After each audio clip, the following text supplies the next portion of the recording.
What is CPF SA Shielding? CPF comprises of 3 accounts: ordinary account, mainly for housing, with 2.5% interest rates, special account for retirement at 4% interest, and MediSave account for medical support at 4% interest. When you turn 55, a fourth account called the retirement account will be created for you using savings from first, your special account, followed by your ordinary account to form your retirement sum.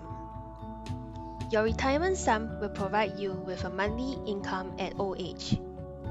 The more you set aside in your retirement account, the higher your future monthly payout. There are 3 tiers of retirement sum, and we will use the full retirement sum (FRS) for illustration. Under the CPF Lifelong Income for Elderly (CPF Life Scheme), a life annuity scheme, you can receive monthly payouts from age 65 for as long as you live. After setting aside the retirement sum in your retirement account, the remaining savings in your special and ordinary accounts can be withdrawn anytime from age 55. While withdrawal is an option open to you, you can consider stretching the value of your CPF savings by keeping them in your CPF accounts, which earns 2.5 to 4% interest per annum.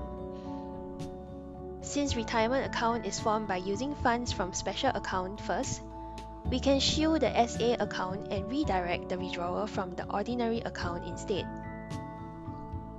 This can be done by first, temporarily shifting funds out of SA by investing in stable investments before RA is created at age 55, and subsequently selling off the investments, which will return the funds back to SA after RA has been formed.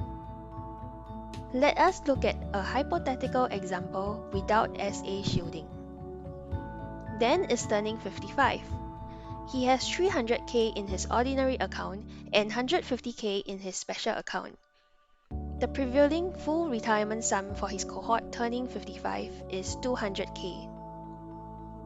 To make up the 200k in his retirement account, 150k will be transferred from his special account and the balance of 50k from his ordinary account. After his retirement account is being formed, Dan will have $0 in his special account and 250k in his ordinary account. Let us look at another example, but with SA shielding this time. Jane is also turning 55 and has the same account balances in ordinary and special account as Dan. Just before turning 55, Jane removed funds from her special account by investing 110k in an approved low-risk investment product under CPF investment scheme, which allows monies above 40k to be invested. Hence, the remaining sum in her special account is 40k.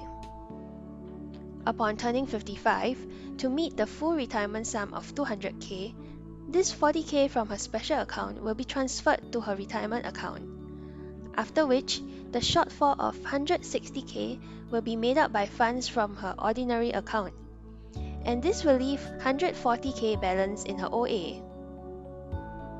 After RA has been funded from SA and OA, Jane sells off her investment and transfers the proceeds back to her special account. However, do be reminded that all investments involve risks, so do your own due diligence when selecting your investments instruments. In summary, both Dan and Jane will each have a total balance of 250k in OA and SA, which they can slowly withdraw from or in a lump sum after funding their retirement account.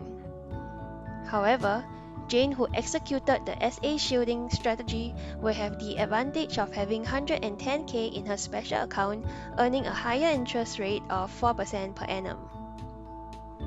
She will receive a total interest of 7.9k, while Dan will earn an interest of 6.3k per year. In total, Jane will receive 1.6k more in interest after executing SA shielding. This is essentially the concept of CPF SA shielding. Thank you for watching. If you like this video, please like and subscribe to my channel for future notifications.